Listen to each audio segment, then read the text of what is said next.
when did you feel you found your voice as a musician? Oh shit! What a question. I mean, that's quite I don't know. That can be quite a philosophical thing. I think you're always learning. I don't think, like as in, what I thought I found. Well, I thought I found my voice like 15 years ago, but like as in, you're always learning and you're always developing and you're always changing. So I don't think there was any real point for me where I was like, right, this is well, no, there obviously was, because naturally as a vocalist, you sound how you sound. You can't help that. Right. But, yeah, I don't think there was a specific point where I was like, this is me. This is exactly what I do all the time. Like as in always learning, always trying to pick up new things, like my musical, like tastes change. So even in that sense, like new experiences come in, new influences and stuff like that. So I don't think for me, my philosophy is definitely not like, there's not like a set point in time where I was like, this is it. Like, as in, I'm always trying to learn, always trying to develop and change and just bring something new. Cause otherwise I just get bored. Like, you know what I mean? Like, as in that you should always be moving forwards for me. So like, in that sense, I wouldn't say there was a specific point. But yeah, if that answered it.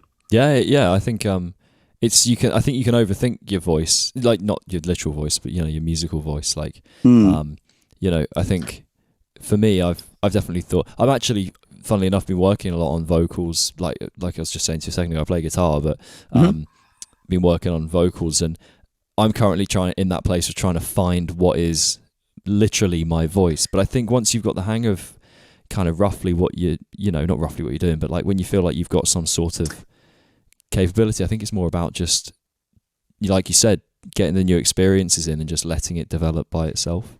Yeah. I think if we're talking about starting to find your voice in that sense, like you need to be comfortable making a tit out of yourself and making stupid noises and doing all, especially like if it's just clean singing, like you need to be comfortable with what your voice does, where you push it to certain points, how hard you project, how soft, your control. When it comes to screaming, you need to be used to making like weird noises to loosen that part of your voice up, get comfortable with where things sit, if it hurts, if it doesn't hurt, like all of that, like as in, it's just learning a completely new, like vocal range of motion, if that kind of makes sense, But yeah, I think starting off, you have to be very comfortable. Like when I first started singing, I hated my own voice, like as in I just couldn't listen to it. But it's just through years of like listening to demos and doing all that sort of stuff where I'm kind of like a bit more comfortable with it now. But I think with stuff like that, the internet definitely doesn't fucking help. If I'm completely honest, like as in we're talking, like obviously we just dropped a new single or whatever, but yeah, there's so many like keyboard warriors and people that have an opinion on something when they don't know anything about it, like that sort of shit like that. That's probably the worst part, I would say, about putting yourself out in the public perception or whatever. Yeah, I know.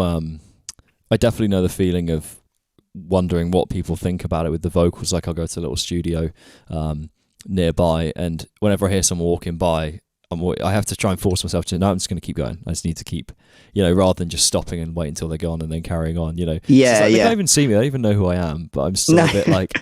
I mean, yeah, I guess that's sort of like, I don't call it stage fright or like whatever it might be. That will pass for sure. Like the moment that you kind of, I don't know, be more comfortable, make a mistake, do something huge that's just going to be like, oh, well, nothing happens. The world didn't explode. Like, as in that person doesn't give a shit, like as in like, so it's just, as soon as you kind of change that mentality and you're just like, well, fuck what everyone else thinks. And then you got to embody that for sure as a singer, I think, from the get-go. Yeah. I heard someone say the other day that it's kind of a bit morbid, but it is, it might help the way you think about things, is that like in 3 generations time, so what part, assuming if you have kids, in 3 generations or 4, I guess, the 4th one, there's a good chance you might never even meet them or that group, that not just like kids, but like that whole generation of society. So they're not even going to know who you are. So like caring about what people think in that kind of perspective, or trying to create some sort of legacy, a lot of people, I think that was more what it was relating to, but like, caring about what but perceptions of you and all that. It's like, well, why, like, yeah, totally. I mean, yeah, if you want to go down that like level of perspective, you know, we're just like lumps of meat that have like luckily managed to gain consciousness, and we're just like the absolute mathematical like chance that we're alive, conscious, and able to communicate and think about it is like mind-boggling. So why the fuck should you give a shit about what Susan down the road or Steve who's commenting on your fucking Facebook post or whatever? Who gives a shit what they think? Like, enjoy yourself, because you literally only get this. So like, you know, why bother with that? Like, how stupid will you feel though if it turns out you do just get reincarnated? It's like, oh, you get to the afterlife, everyone's taking the piss out of you. Like, this sucks. yeah. I mean, sure. I mean, it'd be interesting to see if we did get reincarnated, but I don't personally. Not my belief. But yeah, no, I'm not. Yeah. Yeah. I'm not saying I believe that. I'm just saying it'd be kind of yeah. Open that rabbit hole for sure. Yeah, it did give me some hope though when there was a guy sort of in the room, maybe like 2 down from me, that I could hear, and he was doing all manner, like he had a whole journey of musical things he was doing. It was quite interesting. Like he started with like some Nirvana, and it was a bit like patchy, you know, and then out of nowhere I hear like One by Metallica, but like the clean bit. And then he starts like singing something, and I was thinking, oh, that's not that great. And then he started screaming Psychosocial by Slipknot. I was like, whoa, you're really... But this is all in quite a short like space. It's a serious cover set. Yeah, it was like... It wasn't just like, you know, 20 minutes of this, 20. He was like, you do one and then just like, right, next one, I guess. Fuck it. Just playing his favorite songs. Why not? Oh yeah, no, I mean, I wasn't, I wouldn't for a second mock that. It was just quite funny hearing this whole, and you know, some bits were better than others, I'll be honest, but it was interesting. And the fact is the noise is coming out of my... Yeah, if he's vibing, man, just leave him to it. Well, yeah, that's the thing. Yeah, I think like, I definitely know there's that. I don't know if this is something you can relate to. It doesn't have to be necessarily with like your voice, but just even just personally, really, not just even as a musician, like that kind of, I think it's sad that, because I know for a fact I'm not the only one, that there are so many things that you might stop yourself from doing for fear of judgment, you know, where it's like, when you think about it, like why are you actually afraid of someone judging you for doing that? It's not because it's like a bad thing. It's just something you want to do. But for some reason, we have a lot of these things just ingrained into our brain. I don't even know where it comes from. It's not like there's some sort of evolutionary utility to being embarrassed about these things, you know? Yeah. So it's a bit confusing, like why we do that. Why you do. You know? Yeah, no, I don't know. I guess there's like social stigmas and stuff like that kind of play into it, or like, I don't know, you know, like cultural stuff or whatever. But I think there's a lot of freedom in not giving a fuck completely. Like if you can harness that like whenever, you know, like there's major freedom in that. I'm not talking about like walking around wearing nothing, literally not giving a shit, but like, you know, like as in most people's, what's the fucking saying? Most people's like judgment is their own reflection or something like that, you know, like as in it's their own thing, it's in their head that's the blocker rather than what you're doing. Like as in they shouldn't really, try not to give a shit on that really. But. Yeah, I mean, I suppose the fact I was kind of, you know, semi-judging the guy in the other room making all these funny noises, it's like, well, that's just poor reflection of me more than anything else, you know. I wasn't judging as such, but you know, like... No, I get, but if it's like I don't know, if you're going from one to, I don't know, fucking Bruno Mars or some shit, then it's kind of like, you know, the difference is kind of shocking in that sense, but yeah. Yeah, he had a good... He had some good harsh vocals. I could tell he was a guy that had done harsh vocals and was trying to figure out singing, kind of thing from the because the singing was a bit patchy, and I was just and then I heard him go into Psychosocial. Like, oh, he's got a bit of like sort of grunts it, so I could tell he was figuring stuff out. But it's difficult because obviously when you're figuring things out, you know, there's such an expectation of perfection online nowadays that like I was toying with the other day with the idea of doing like a vocal journey kind of YouTube thing, just to get myself out there. And it's like, this isn't meant to be perfect. It's just meant to be me making stupid noises. And I find the idea of it terrifying, which I thought maybe I should do that. But it's, how do you kind of deal with, I mean, you know, when it comes to like, it's not, again, not just for yourself, but maybe even like with the band, you know, releasing music, there's obviously that pressure of, there's a lot of other bands out there, you know, putting music out. And a lot, you know, there is this it does feel like there's this element of perfection with everything you see and hear nowadays, you know. Is that something that creeps in the sort of process in your sort of musical process with yourself? Yeah, I mean, I don't know, like the fear aspect is like, I don't know if there's not a lot of fear in that sense, or not from like our side of things. Is because ultimately we're like, when it comes down to it, we're making the music we want to hear, right? So like, as in, we enjoy like the music that we make, so the being able to share that with people and hoping that they enjoy it too is kind of like the whole process of it, you know. But in terms of like the actual creative side, there's not really much fear or apprehension with that. It's all the other shit that goes with it, you know, like the business side of things, like, you know, whether you're going to get your streams, whether you get your hits, you know, whatever, like you get playlisted on this, like all of that stuff is the shit that causes the kind of, not the fear, but, you know, like as in the like, that's what you get more nervous about, like the actual creating the music and kind of having a bit of a, you know, that having that creative outlet or whatever is the best part by miles. But then again, seeking the perfection is something. So like for this record, for especially, like we recorded with George Lieber, and when we were doing the vocals, he was just like, I don't care what you sound like, just sound angry. And I was like, can we do that again? I don't want to do that. Yeah, can I hear that back? And he goes, shut the fuck up. Literally was like, shut up. We're going to do these takes, and then we're going to not listen to the song for a day, and then we'll come back and we'll listen to it. And then we did that, came back, and I was like, okay, cool. This sounds fucking sick. You know, so like, as in having like, whereas before, like if I demo on my own, I'm literally like, stop, take, listen back. I'll do that for like 5 times, you know, and kind of keep it. And I try to get, even just for a demo, just trying to get everything like perfect.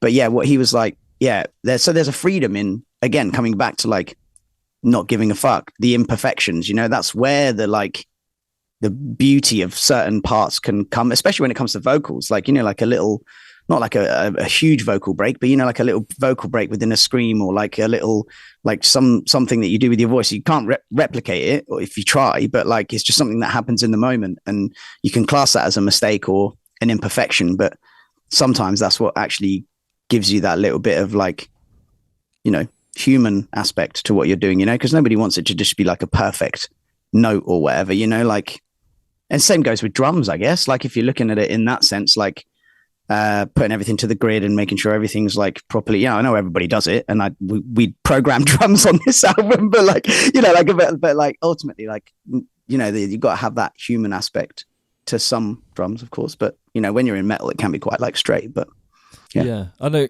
what you mean. Do you think there'll be so obviously there's definitely in the last, you know, if you listen to metal through the ages, it does feel like there's been a trend towards perfection in the sort of, yeah, when we talk about like gridding the drums or editing guitars, you know, auto-tuning vocals and stuff.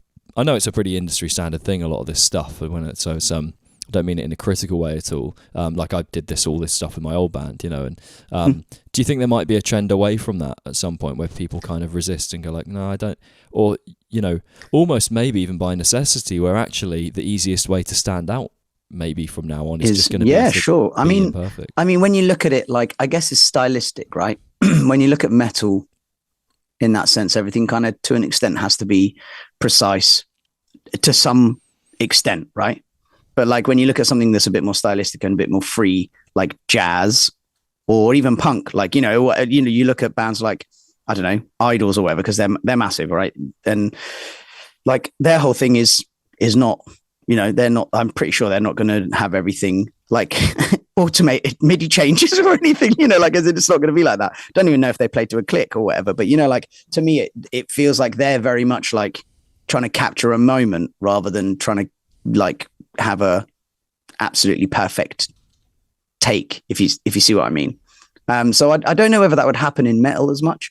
Just trying to think if there's other bands that like do that. I know obviously like it's about trying to get the best take possible and not like edit everything. So you're just doing like a chug and then edit it or whatever, you know, like you want to try and capture something, but I don't know. I think in metal, like it doesn't necessarily, you know, there has to be a certain amount of like the drive and all of that sort of stuff. And I think that comes from having something like the drums, for example, like gridded, and it can still have a feel and stuff like that. But you know, if it's all over the place in that sense, like it's not going to really be able to provide the, I don't know, not the emotion, that's the wrong way to put it, but do you know what I mean? As in provide like kind of what metal's about, and it's just like hard and just in your face in that sense. Yeah, you kind of, there's a certain energy to the like rhythmic, it's a very rhythmic genre of music. So yeah, without that kind of, if all the rhythms are slightly out of line, it can sound a bit, you know, but you know, I mean, if you listen to like, I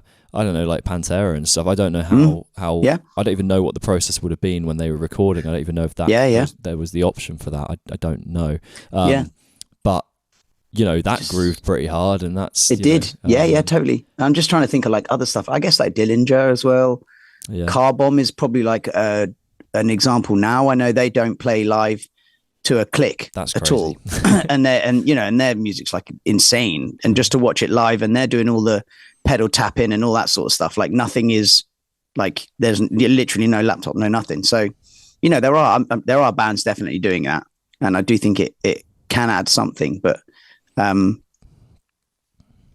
yeah, not for me. I think I don't know where the trend is going to go. I think we've still got a bit more of perfection to mess with. I think personally, I think it's going to go a bit further. God knows what AI music is going to sound like, but I feel like we're going to... Have you heard any of the streams? Do you know the 24-hour stream things? Yeah, I chatted to... wild. Dean, yeah, I chatted to Dean Lamb from Archspire about his... Oh, cool. The involuntary doppelganger one, yeah? Yeah, the continuous. Yeah, it's fucking crazy. Yeah, it just keeps going. It's mental. It's crazy. I remember a friend showed me that ages ago, and like, what? So it just goes forever? Like, because I think they struggle to train it on other bands, but I think Archspire, they were able to kind of do it. All right. I don't know what it is. But didn't something happen over here where like they've just released Drake and The Weeknd or something like that, and it's completely AI? Like I'm pretty sure something like that has just happened. Like as in it's gone to the fucking UK #1s or some shit, and it's not anything to do with the artist. It's completely AI generated. That's quite like scary if that's happened. Yeah. I do. I was thinking the other day, like, I genuinely wonder if, you know, that everyone obviously says the value in. Yeah, it was always thought that creativity was kind of future proof, like, you know, things like, you know, checkouts or whatever, or you know, there's certain things that can be automated quite easily, but, and I guess, I'll throw my camera on the floor.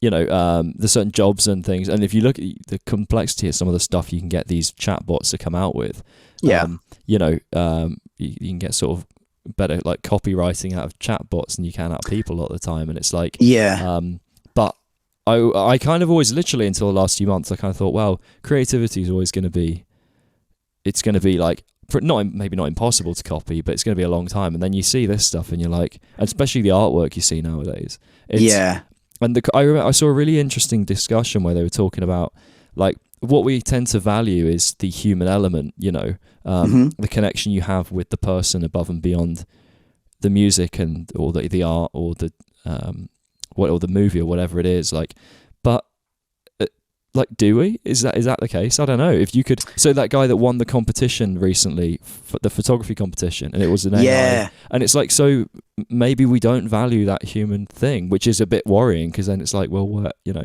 where does it end in that sense? I mean, I don't know. AI is like obviously a bit of a, not Wild West is the wrong way to put it, but you know, as in what's available to the public is kind of like pretty scary to some people, you know, and if used in a negative way, obviously it can be pretty bad, but I mean, that's just what's available to the public. You know, like you don't quite know what else is going on out there, but I think AI has a really positive part to play in society, you know, like as in, I think it can definitely help with certain things, but when it comes to creativity and the rest of it, I think I don't know where it's going to stop. Like, and it, you know, as in, like that, the photo is a prime example of it, you know, like as in the guy winning the award or whatever, like, you know, because ultimately that you're just a fraud, right? As in, like, that's not your work. Like, you know, you like, it's just so I don't know if it continues to learn and progress in the rate it has over the past, say, 2 years, right? We're going to be in a position where it's going to be able to copy most things pretty well. And then there comes the question, as in like, what's the parameters? Where does it stop? Who's, like, because if that's what's available to Joe Public and we can use that and create something to win an award, right? Imagine what like military spec AI or whatever is doing already, if it hasn't already gained consciousness and is going to take over like Skynet, like painting some real wild paintings. Yeah. It's no, it's all good. I was going to say, yeah. So like, there was that kind of age old thing of like, oh, you won't always have a calculator in your pocket. Turns out we literally always do. Yeah. And it's like, well, what's the next step? It feels like it's like, well, you won't always have, a summary of the entire history of, I don't know, human race. Yeah. But you will, and you kind of already do. But like, you can't. I could type on Google requires you to know what you're looking for. Yeah. Whereas these chatbots, you don't even need to know really what you're looking for. You can just say like, I'm looking to learn about this kind of thing. You don't even need to have the specifics, and then you could narrow it down from there. So like. The mad thing is you trust it though, right? Well, I don't. Like no, I know you will, but I mean, like people do, like as in it, just the same way that they would trust like Google for or whatever, like it's I don't know, and has it ever? I mean, obviously it has got things wrong, but does it correct itself? Does it like understand if it's done something? I don't know. It's pretty mad. I thought what I did. I saw some because there were people doing a lot of people have been discussing like the when you ask it questions about ambiguous things that are like subjective topics, when it comes back with answers that are somewhat biased, that's when I think you got to start worrying. And like really weird example, but I thought this would be I play every now and again when I'm bored I play like online chess, right? Okay. And I was like, I'm just going to type in, this is a bit of a wild question. I was like, I'm going to type in, write out a chess game between Donald Trump and Hillary Clinton. Very weird kind of, I know Joe Biden I picked, you two. Right. And what's interesting is like, Biden would win the chess game every time I typed it in. I'd say, write another one, and he would always win it. And I'm like, that's quite interesting that he, I just spotted that. I was like, I don't know what that indicates or anything. I'm not trying to get too political here. I'm no... Is the AI like judging their like I don't know their mentality or their perception on how is Donald Trump too aggressive or something like that to be able to? And I just thought it was interesting, like, or is it just set up being like America, Joe Biden? Yeah. So I didn't know. Yeah, I mean, I'm not sort of touting myself as a Trump fan. That's not. No, me, but like, of course, yeah. But I just thought it was an interesting observation. I was like, I wonder where that's going to go. But like, so I was looking at, when I did a bit of a sort of look around in terms of for some details on your new single. There were a couple of sort of places was saying it was kind of discussing like the sort of harsh realities, I think was the sort of phrase of modern society. I don't know if that's kind of a fair kind of like analysis, but what kind of things what sort of things do you think maybe make up the harsher realities of society, I guess, nowadays? And that can be for you or just generally speaking. Yeah, just in general. I think obviously the biggest thing is money, like quite clearly, like as in I think that's probably, if we're talking about practical stuff, as in like the rich feed the rich and the poor can just suffer, basically, like that's very much becoming more and more apparent, obviously in the UK, but across the world. I think, but in terms of the actual song, it's very much like we're on a path that we can't change right now. And nobody seems to, the only people that want to change it are the ones that are going to be affected by it. The people that are going to die and don't care, like literally they're just willing to just watch everything burn. If it means that they can die with a pocket full of pointless promise, you know what I mean? Like, so that was kind of the angle of the song. And I think that's a pretty good, like, well, not pretty good, but as in my,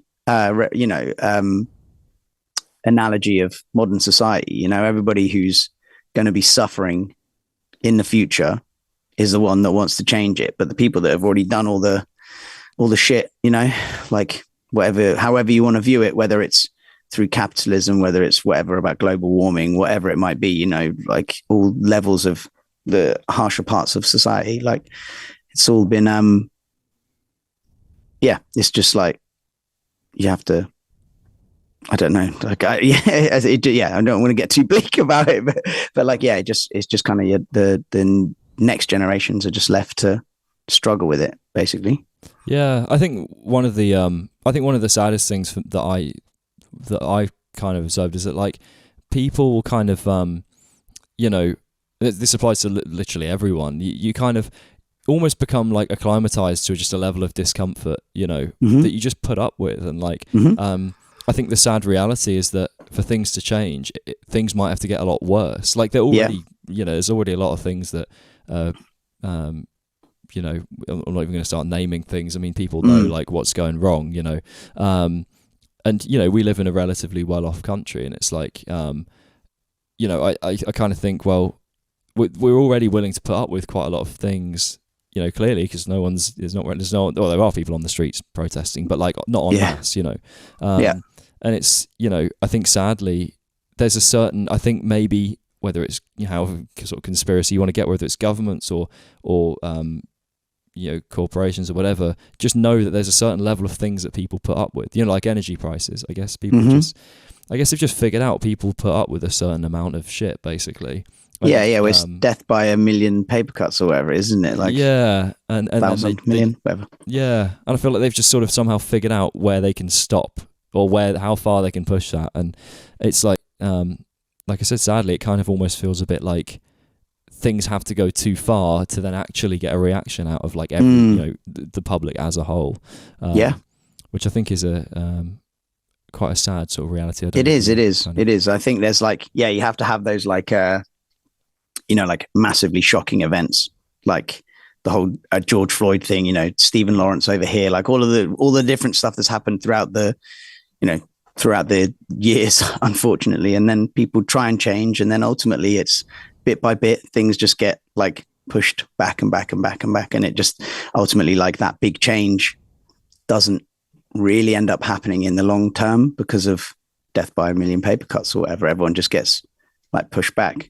So so it's a pretty bleak reality when you think about it. When you're writing, you know, and sort of in terms of lyrical concepts, and like kind of direction in terms of what you're passionate about, are you more drawn to like the personal, or more drawn to like sort of societal, political stuff, or do you kind of weave a bit of both in? Like what, and do you feel like there's a particular, you know, when you put out a song, do you feel there's a sort of a purpose behind kind of the message you're trying to share with people?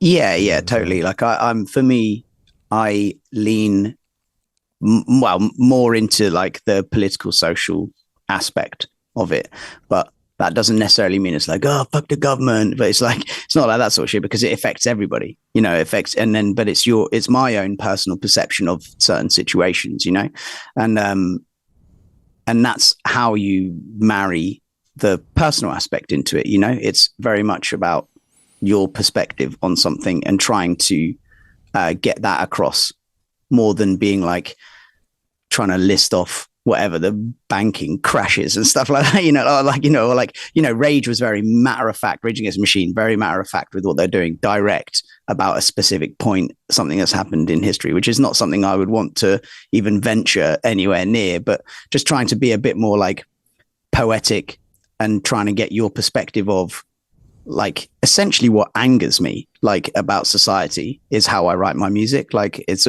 always been that way for me, because it's not that I'm, you know, I still write about personal stuff and things like that, but it's never really been like feelings or stuff like that in that sense. It's just a bit more like, literally, this fucks me off so much I have to shout at someone about it. So like that's how it goes.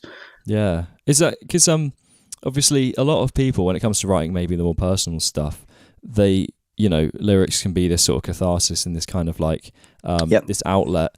Whereas I suppose when you're writing about the more politically or societally charged stuff, I do worry that can almost just kind of get you worked up, because like you're not, you know, by writing about your own experiences or something, about like your, just your life sort of thing. It might be a way of processing your thoughts and maybe moving past it. But obviously, if you're writing about society and something's fucked in society, you writing about it isn't necessarily going to fix that. I mean, putting the song out might well contribute to positive sort of energy there. But do you think that could almost end up I don't want to say winding you up, that sounds a bit cheap, but you know what I mean? No, I get what you're saying. Yeah, I mean, I guess so. Yeah. Like, but again, just to flip that, it's cathartic again. Like, if you're expressing something about a specific whatever topic or whatever it may be, it helps you kind of deal with it as well to an extent. And if anything, if people can vibe with that and you get the reaction and the interaction with the crowds and stuff, then even better than that. Not that there is a message, but like as in that message, that idea kind of spreads in that sense. So I think like, when there is like a socio-political aspect to it, it's, not being like trying to change people's minds or anything like that, but, like as in just trying to engage with people and make it, something that relatable, because obviously, but then again, it really depends. If it's a personal thing as well, people can relate to that. People go all through similar sorts of stuff, but it's just, for me, the most important thing is, well, not the most important thing, but the way I write music is just because I just write about what pisses me off. And sometimes I piss myself off. So like, it can be a personal thing or it can be like more of a societal thing as well. So. Yeah, I'm sort of somewhat playing devil's advocate because I enjoy writing more in the same sort of way that you're talking about, the kind of addressing that stuff. So I'm almost sort of, like I said, playing devil's advocate a bit because I find that quite, I don't know, I feel like there's more room. I also feel like it's a little cliched sometimes, right? The personal stuff, if you're not very careful about how the nuance with which you approach a topic, you can just sound like, if you're writing about, I don't know, a breakup or, a shit time in your life or whatever, or like, a more positive side of writing about that summer holiday or whatever. It's like, you risk sounding, I suppose if it happens with societal stuff, doesn't it really as well? You get some pretty generic stuff coming out about that. So but I think more, it can sound really cliched when on the personal stuff, if you're not careful. So I'm always drawn away from it, I find. Personally. I think that is, but when you look at pop music, it's like cliche, 1, 2, 3. Oh, we've got a pop song used for these 5 chords, so I think that's down to our perception of music and what we want to hear within like the art of it or whatever you want to call that. But a lot of mainstream consumers are just happy ticking that cliche box, hearing those 5 chords and whatever reggaeton drum beat, whatever's on trend at the moment, so I think that comes down to, being musicians, having that bit more of like a focused view on what's going on. But ultimately, like, I'm sure most people don't really care. Like, if it's something they can relate to, then even better, but then someone like Lewis Capaldi or Adele or whatever come out and it's like a heartfelt love story or a heartfelt whatever it is, and then they just completely blow everyone's mind because they're just so used to whatever Pitbull and fucking whatever else, you know what I mean? Like, so yeah, I think it's very much down to like our perception of it as well. Like, yeah. How do you think the way you think about the issues that you write about, how do you think that kind of, or it doesn't even have to be things you write about, to be fair. I mean, like, but how is, from say when you joined the band to now, how has that process of processing, I guess, these kind of things changed? Do you think you look at things differently now to how you did, say, how many years ago? 5. Yeah. 5 years ago. No, I don't think. I mean, creatively, yes, I think I do, because like I said before, like it's all about progressing and trying to develop and adding new aspects to your creative process. So I think when it comes to like writing, creative writing, even when you're writing music, like when you're writing lyrics and stuff, like I try and be the real balance is like being direct, poetic, but also something that someone can relate to as well. Like it's quite, and especially when you're talking about like darker aspects of yourself or about the world, like it can be quite challenging. But ultimately, within Heart of a Coward, we have quite an open creative process. So like I can voice something to somebody, send some lyrics, and then they're like, oh, what do you mean by this? And we have a little like conversation about it, and then it gets shaped into something else from that, you know? So like having someone else to be able to bounce off of really helps me. And that was something I didn't necessarily have in previous other bands, but like with Heart of a Coward, it's very open and there's a lot of input from everyone, and it helps really create something like, yeah, that we can all be happy about at the end of it. So I think that's probably one of the biggest changes for me in the creative process, for sure. Yeah. What's I mean, there's obviously a kind of balance. You got to almost, it's a bit of balancing act with the ego sometimes, you know, allowing other people, or not allowing, but you know, it's in sort of the band dynamic, you know, like having everyone chip in some way.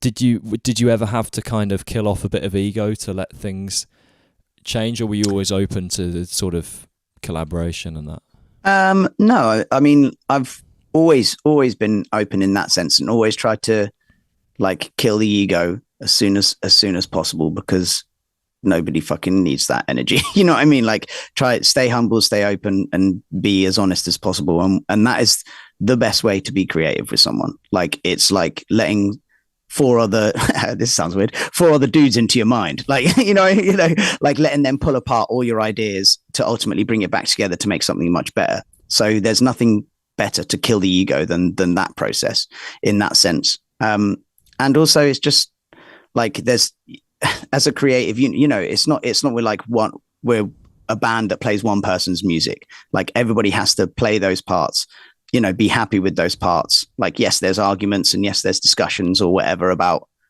whatever it may be, you know, but ultimately everybody has to be, it's a working unit. It's a team. You have to all be together on the same page by the end of that song. Otherwise you're just going to hate each other. And so, yeah. Yeah. Was there, in terms of like sharing ideas and, you know, sort of just like your thoughts and how you think about these things, was it ever difficult for you, or did the other guys in the band ever have difficulty kind of, you know, maybe not opening up, but just expressing their thoughts on certain, maybe some of the more difficult topics, you know?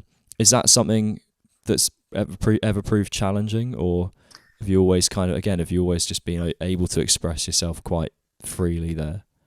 I mean, for me, yeah, like as in writing wise, usually the way it works is I come up with a concept or an idea, and I will write maybe 2 or 3 sentences, just like outlining what I want to do with that song. And then either share that with the guys so they can be like, oh, cool, that's a cool idea. Do you ever think about this? Do you ever think about that?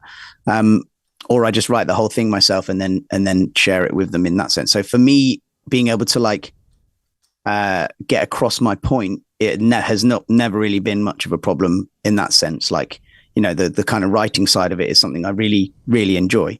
And then ultimately with the guys, like if it's something, if it's a topic that, I don't know, not that this has happened, but as in like, you know, if it's something that they struggle with or is something they don't agree with, we just talk about it. Like, as you know, maybe not with the writing, but it could be with another part of the production or whatever it may be. Like, it's just about, you have to have an open conversation. You know, you can't like, like I said, it's like having 4 girlfriends, but you know, like as in you can't be like, this is mine and you have to play it. Like it can't work like that. It's not a healthy thing in any situation. You know, if you're in a job and someone's like, you have to do it this way, you're like, well, you're a wanker. You know what I mean? Like, so it's like in that sense, or that's what I don't want. And I, you know, when I joined, I said, this is the way I want to do it. Like, and I want to be involved with what you do and you be involved with what I do. And let's create something that's collaborative, you know, because it would just suck to be like, oh, I just put the vocals over the song. Like, I love getting involved and being like, no, we should do this with the chorus, or like do that halftime this and put something in there. You know, like I can't play fucking my instrument for shit, like unless you want a sweet smoke on the water or whatever. But like I can definitely like, you know, when it comes to song structuring and trying to get points across, giving examples, that's what I like. I love getting involved in that side of stuff. So it would seem silly for me to be closed to them, if you see what I mean, when it comes to lyrics, if you get what I'm saying. Yeah.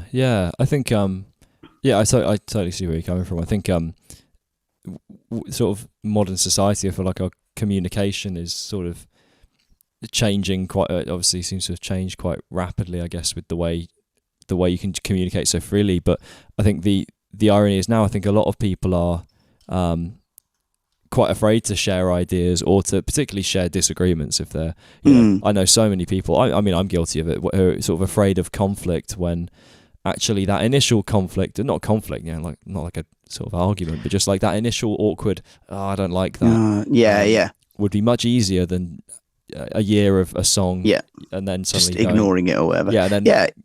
Go on.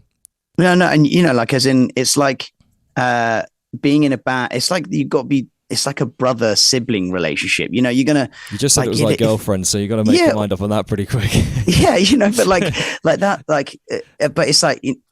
I don't know, when it comes to the creative side, there are certain barriers and things like that. But, you know, when you're in a band and you're spending that much time with those people, you've got to overcome those small little things that like someone pisses you off or whatever. You're in a van for a month, you're on a bus for a month or whatever. You're going to be inside each other's pockets. Like you need to overcome those little things. Otherwise they become really big issues if they're not spoken about. And one thing for me is like, it always has to be out on the table. Like some people don't like that, but like for me, that's the only way I can like be myself. You know, I'm not going to lie to somebody or like in that sense, if something's annoying me or I don't like it, like as in, and it's in a situation where we're actually trying to make something, I'll just tell them like, it's just the best way to deal with it. So have you always been quite good at like being upfront about how you feel about a certain situation? Because I know that's certainly something that is something a lot of people I think maybe themselves want to be better at. I still want to be better at it. I consider myself somewhat upfront, and then other times I think, I probably should have just put my foot down there, you know. I think it's definitely something you have to kind of train yourself to do to an extent. Like it's not like something it's not like I've been doing it since I was a kid or whatever, but in terms of like, you know, when it comes to that creative process and being able to, or just any sort of thing, you know, you know, I'm very much like, maybe that's just my personality, but I'm just always very loud and opinionated with what I want to say. And, you know, I always try and get that out, you know, like, so rather than kind of sitting on it and letting it affect me, like, let's, you know, especially in this band situation, for example, like, let's just, you know, discuss it, get around the idea, find something new. Like that's the best way to do it.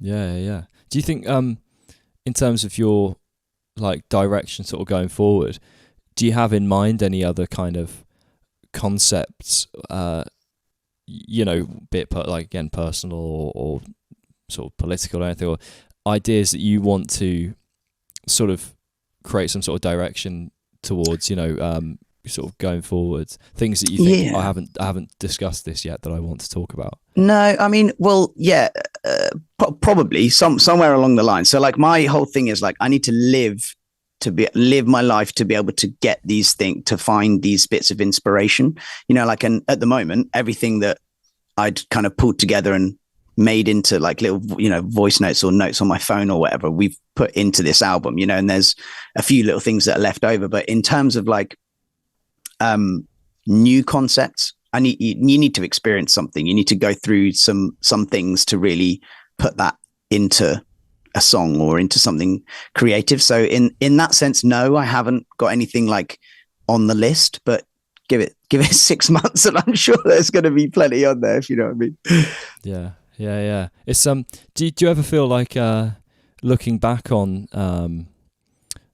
like things that you've kind of discussed, do you ever find yourself, have you sort of changed how you think about any of these concepts at all, or are there any, it doesn't have to be anything particularly like what's the word, like it polarizing. It could even just be something about yourself where you thought one way and now actually you look back on that and you're like, I'm not unhappy with that, but I don't think like that anymore. Yeah, I mean, I think that just happens with time and growth as a human, you know, like as in if I look back at, I don't know, the first few bands I was in, of course I'm going to be like, what the fuck were you doing? You know what I mean? But like in terms of like more recently, no, you know, I still very much, there's obviously things that have changed, but yeah, as in my perception of stuff, I'm still aligned. I still would say I'm in line with everything I've written previously in the past, I don't know, 5+ years or whatever, especially with Heart of a Coward, still feel very much attached to those topics and the kind of ideas and stuff. So yeah. That's I mean, I feel like it's a good thing. It shows a lot. It's a balance, isn't it? Because if you write like, you know, 3 decades worth of material and you never change your mind on it, it's like, did you like how sort of open-minded have you been? But are you? Yeah. But then there's that level. There's also that level of integrity, like, you know, actually having some commitment to what you know, not just being swayed by this, that, and the other thing. I think it's so hard nowadays I don't know where my balance is in terms of personal integrity and what I believe about things, and then being open to new ideas. Because, like, obviously you've got to be open to new ideas, but you could, you know, Google anything and you'll find the opposite to what you believe. You know, immediately if you want to, or you know, and I don't know where my balance is personally, where like I want to be open to new ideas, but I don't want to just be swayed by everything I see in front of me. And I think that's, I mean, you know, that in itself is probably you could probably make some sort of song out of that, you know, whether it'd be very interesting, I don't know. But you see what I mean? I don't know if you can kind of relate. Yeah, no, I do. So like, I can understand that. Like one thing I like doing, it infuriates me sometimes, but is looking at like other people's perceptions and stuff, especially when it comes to like politics and stuff like that. Like, as in, I wouldn't say I'm like, well, yeah, as in like I enjoy politics. Like, I'm not going to sit and watch PMQs every week or whatever, but like, as in like, you know, I enjoy reading about and trying to understand and, you know, listening to like different people's perspectives and stuff like that. As in like, in that sense, I would say I'm a political enthusiast within the UK or whatever. But the flip side, yeah, it's obviously you're in your own echo chamber and you're going to listen, you're going to be seeing more and more things that just relate to what you see and what you believe because the algorithm knows you, right? But then looking for these different points of view, you know, what other people are saying and trying to really see the other side and whether there are any similarities and stuff like that can really help your perspective as well when it comes to opening up to ideas and other things, you know, and even though 90% of the time I just, this guy's an idiot or whatever, you know, like, but, you know, just being able to see the other side and kind of, yeah, it does definitely help open that, like, yeah, that process, if you see what I mean. Yeah, I can definitely relate. There's I would say I'd say I'm politically, I think I'm more maybe interested in like societal less than political, if you know what I mean. I feel like politics is its own rabbit hole. I mean, obviously they're both connected, right? Pretty intrinsically, but of course. I've lately tried to follow and pay attention to a few even just things like YouTubers and stuff, you know, or like read things from like articles where like normally I probably wouldn't have read that kind of thing. Just going out of my way to, because then I suppose then that you've got that thing of you can have your beliefs, but at least you've tried, you know, like wholeheartedly tried to listen to the other side. And if you then don't agree, and there are a few times I've been listening to people, I thought like, okay, I'm a bit more like on the fence about that issue now, you know, than maybe I was. So I think there's a kind of, yeah, and it's difficult. I think it's so difficult nowadays because if you're on the fence, you sound like you've not thought about it, and then if you think one thing, everyone on the other side disagrees with you, and then vice versa. So it's like it feels like there's really it's very difficult to win, you know. Kind of. Well, yeah, obviously, because you know it's the classic thing of like especially if we're talking about like, I don't know, if we go into like the whole social media thing, you know, you put out an opinion on something and you get all like whatever responses back and stuff like that, but you're just offering something to the ether to an extent, and then people just jump on it and like you can't. Well, most of the time you see the negative more than you see the positive from it. Like and I think sometimes that can help, but sometimes it can be quite a negative thing.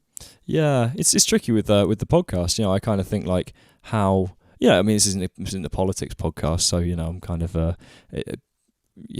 don't really feel a great need to jump into topics like that. But every now and again that kind of thing comes up, and it's like I always I never know where, how much I want to sort of openly offer in terms of my own personal opinion. Because it's quite difficult because on the one hand, like I want to be able to just share what I think.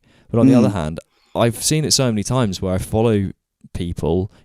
Musicians are pretty guilty of this sometimes, where they'll share an opinion and I'm just like, fucking nothing about that. You're just saying, you're just sort of spouting these opinions from like one article you read, you might not, or just some Facebook post you saw, TikTok video. yeah. Oh, that's like the worst. And there's opinion from me there if you want, I guess. But like, and so it's like I know that most of the things I talk about in terms of society or politics or whatever, like there are certain aspects maybe I've spent more time considering than some other people, but there are plenty that I haven't, and there will always be someone who's spent more time on it than I have. So I don't know where that balance is, because I think I'd like the opportunity to be wrong, if that makes sense, but I don't feel the need to be, I don't want to, if I right all the time as well. Yeah. No, I think there's value in like, being wrong, like, or like about stuff, because ultimately,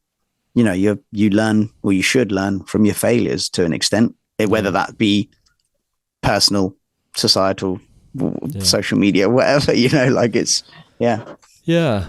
Well, I mean, I think we've covered quite a sort of range of, well, all the way through kind of all sorts of different rabbit holes and things. So hopefully people can kind of get a feel for you beyond the music, which is kind of the goal here. So if that's cool with you, I think what would be good to get is the question for the next guest. And I told you I've been up on my own little world. You can go as deep or as silly as you want or whatever, and an artist you want to plug to the world. Artist is normally easier. I find people get that quicker. I'll tell you someone who I have been vibing with massively is an artist called Cartoons. He's like a chill, I put it on when I work, like it's like a neo soul kind of funk artist. He's American. He's really, really good. So check him out. He's obviously on all digital platforms and stuff like that. What's my question to the next person that I don't know? Yeah. It's also, I make sure that you don't know them, so you can keep it open. You've got to keep it kind of somewhat open-ended in that regard. I don't know. I feel like I'm on the spot. I'm just going to go, what was the last, they have to open their Spotify and show you exactly what they were listening to last. Okay, that's cool. So no faking. Faking. Yeah. They've got to do that. That's a new kind of, I almost feel like that would be a good feature on the podcast. Like, forget the opening question, just like, by the way, like jump them straight in. Yeah. Like, what are you? Yeah, that's a good one. I like that. It's a slightly different kind of angle. So yeah, wicked. Have you got anything you want to plug to the world to finish up? Just the Heart of a Coward. Got a new single out. This Place Only Brings Death. We will be releasing more music over the next few months. But yeah, thank you, and cheers. Yeah, thank you too.